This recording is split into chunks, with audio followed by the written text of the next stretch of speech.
Hey everyone, welcome back to our channel. If you're new here, please subscribe. I'd really love that. If you're returning, how you doing? What we're going to talk about right now is how it all started. It was 6:30 a.m. on a beautiful Saturday Sabbath morning.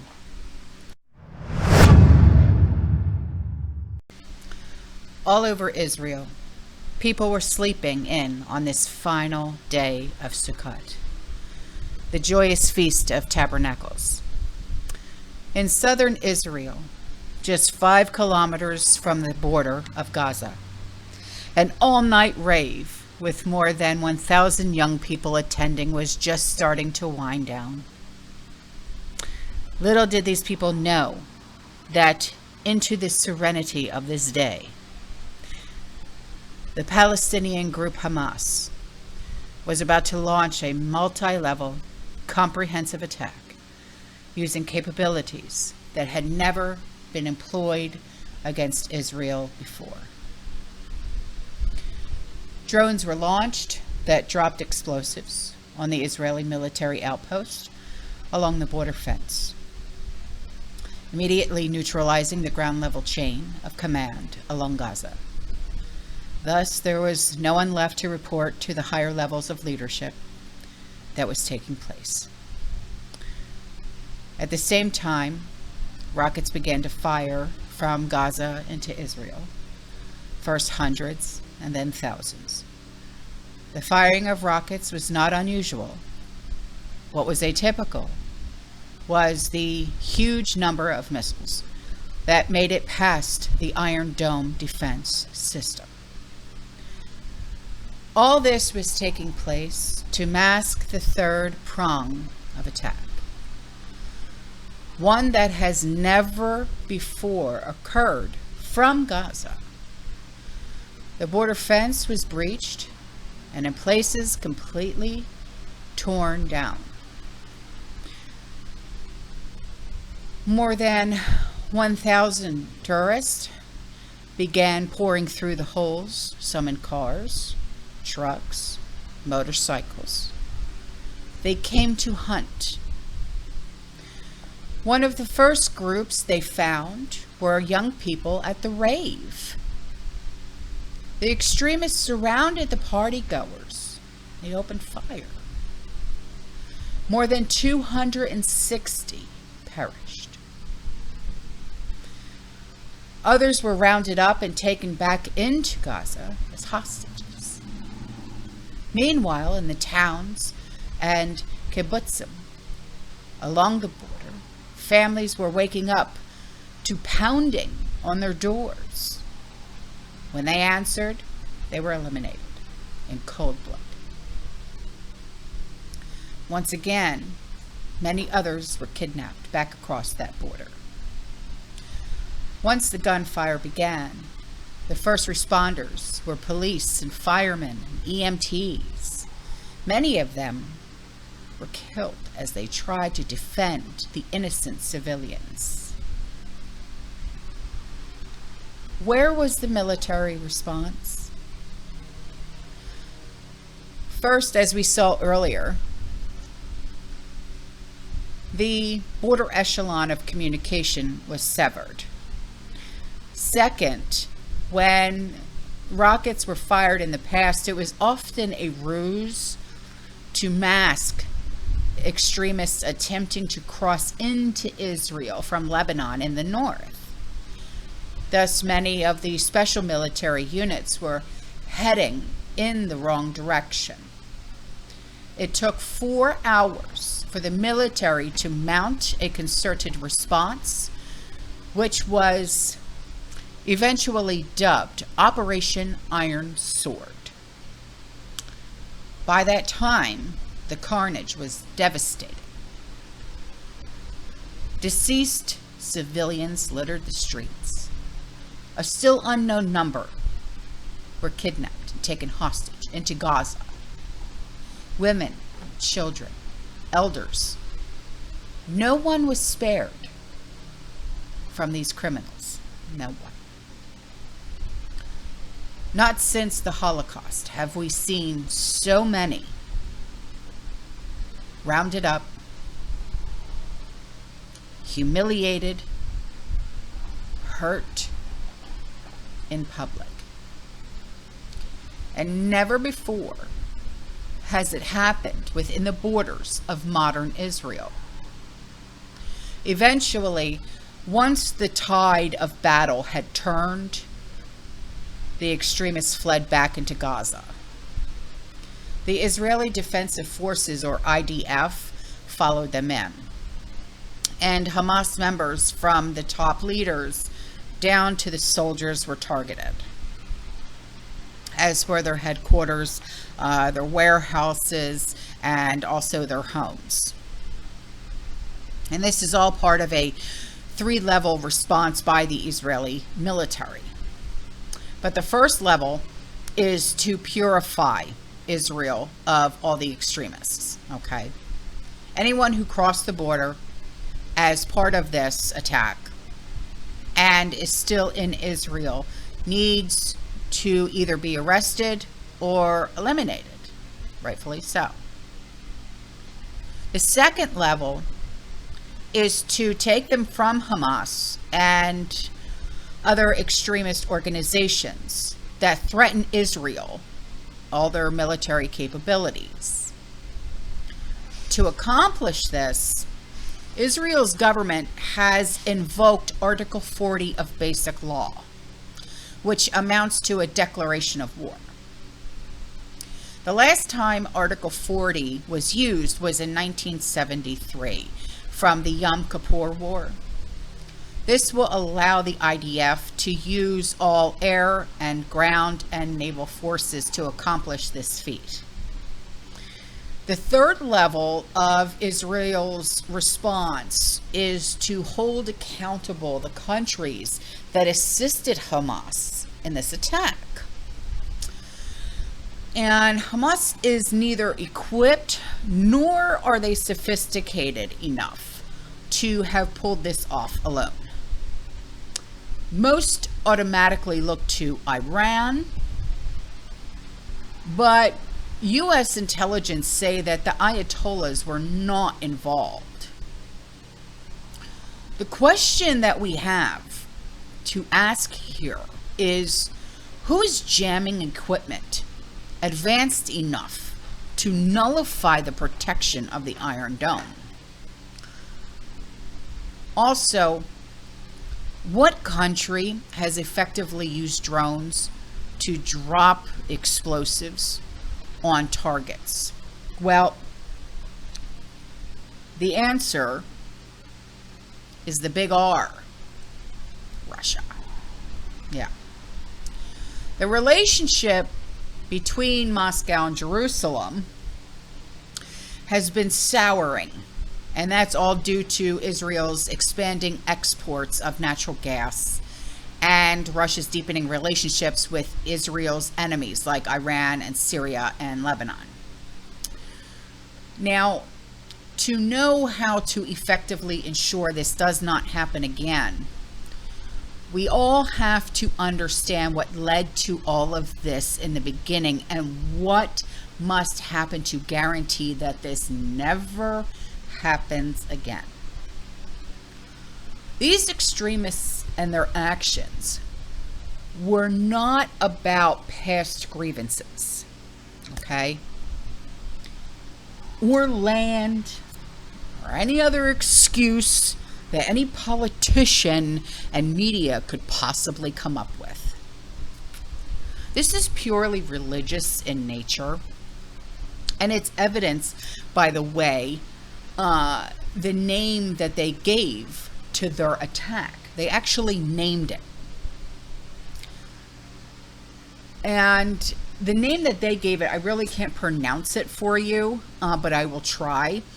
It's Amaliyat Tufan al-Aqsa. Okay, yeah, I tried. Or Operation Al-Aqsa Flood. Now, a record number of our Jewish brothers and sisters have visited or flooded okay, flood as in the word of the operation, flood, okay, flooded, the Al-Aqsa Mosque compound, otherwise known as the Temple Mount, in Jerusalem over the holy days surrounding Yom Kippur and Sukkot. The radical Muslims called it provocation, despite it being legal and orderly, and the Jews neither worshipped on the Temple Mount or disturbed the Islamic worship. But the hatred of our Jewish brothers and sisters has gone on long before last week. If there is one thing that both the radical Shiite and the Sunni Muslims can agree upon, is that the Jewish in Israel must be eliminated. Yeah. Please understand this is extremely hard for me to speak on because I do have Jewish family members.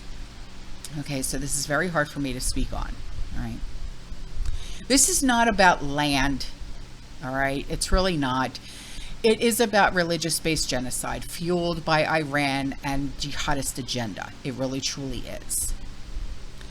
Because the origin of this and other terrorist attacks against Israel is based on religion and ethnicity rather than actions, we know that there is nothing that we can do as any religion, whether you're Jewish, whether you're Christian, whether you're Catholic, it does not matter, okay?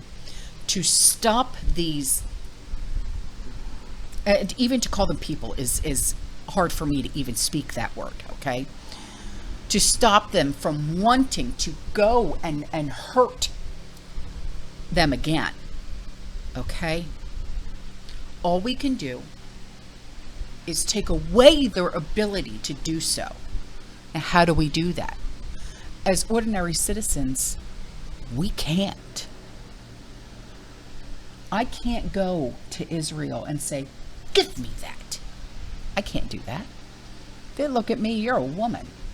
You know, you can't tell me what to do. You can't even speak to me. You're American. You're less than. That's how they look at me. Okay? But us civilians, we can't go over there and disarm them. We can't. Even though we would love to, we can't. Moving forward. Israel must restore deterrence, whether it's based on respect for the strength of their military or the personal fear of each potential extremist as they consider what might happen to them. So they have to what if everything. What if, that fear, that what if fear, okay? Because, you know, they have to take into consideration their family, their home, their business if they own a bit, okay, everything, their community. If they join in with these jihadists, along with that, Israel must eliminate the Hamas. I'm sorry, but I can't even, why did I even apologize for that? It cannot be, okay? And I'm not trying to speak hate. I'm really, truly not. But when you hurt another human being for no reason at all, only because your religion speaks a different language than mine. Sorry, that's not how it works here. Okay? So, to do so, the IDF must stop caring what everybody else is going to say. The gloves must come off. Next, there must be a lot of questions that have to be answered. I mean, what happened at the border? What happened? With the incredibly sophisticated equipment and sensors, how could they not see this attack coming? How did they miss the tearing down of the fence and the pouring in of hundreds of vehicles and trucks and motorcycles? How could they not know that their new communications network was beyond their access? With their intelligence services being among the best in the world, the bottom line questions are: first, how could they possibly not know about this attack? And second, if they did know about this, then who stopped the information from coming in? These are questions that are in everybody's mind here, especially it's got to be in the Israelis' minds. I'm not a conspiracy theorist by any means, but I 100% agree that there are some very difficult questions that must be answered here. Some are saying that Israel on Saturday experienced their 9/11. Already more than 700 deceased Israelis have been found. I expect the number to reach at least 1,000 in the next coming days. More than 2,000 are wounded, many of them critically. My prayer is that this horrific event will somehow bring unity to a very fractured country. I also hope that as other nations surround and support Israel, it will bring greater peace to Israel. But because I know Scripture, I understand that any strides forward will be short-lived. Israel is bound to face growing violence as the days progress. What we just experienced, okay, and what we saw happen to Israel is the first phase of the attacks, unfortunately. One relatively small organization wreaked havoc on the Jewish civilian population. Next will come phase 2, when numerous organizations will band together on a multi-front attack. Hezbollah will join with other Iranian proxies to bring down, or try, should I say, to bring down Israel. Even the group that Nir Tavor went up against in Operation Joktan has voiced threats against Israel and the U.S. following Saturday's attack. Why? Why? You know, then you have the third phase, which will be when the nations will join other nations to come against Israel. No.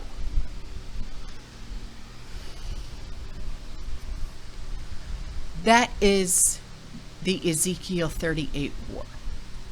I understand that there are those tying this attack to Ezekiel 38 that cannot be for 3 reasons. First, the scale is too small compared to Ezekiel 38. Second, not all of the players of that war were involved in this one. Third, the fact that the U.S. is sending to the region the U.S. General Ford Strike Group with all around 110 Tomahawk missiles nullifies this from being Ezekiel 38. In that scenario, there will be no one who comes for Israel's aid, and that to me is sickening. Please continue to pray for Israel. Pray for the families who have lost loved ones. Pray for the captives and the wounded. They will all have incredible trauma that they will have to process through in the months and years to come. Pray for the wisdom of the Prime Minister and the government as they mete out their response against Hamas and evaluate the steps to ensure that this never happens again. And most of all, pray that God is glorified somehow through this. My heart is broken for Israel and the Israelites. It is times like this that the only place in which I can find comfort is in my scriptures. And I'm going to leave you with this.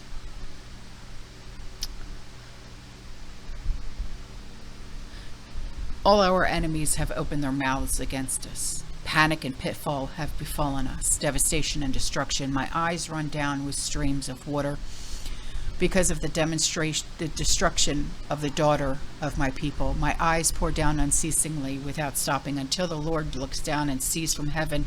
I called on your name, O Lord. Out of the lowest pit you have heard my voice. Do not hide your ear from my prayer for relief. From my cry for help, you drew near when I called on you. You said, do not fear. Do not fear. You know how I always say fear less. Well, do not fear.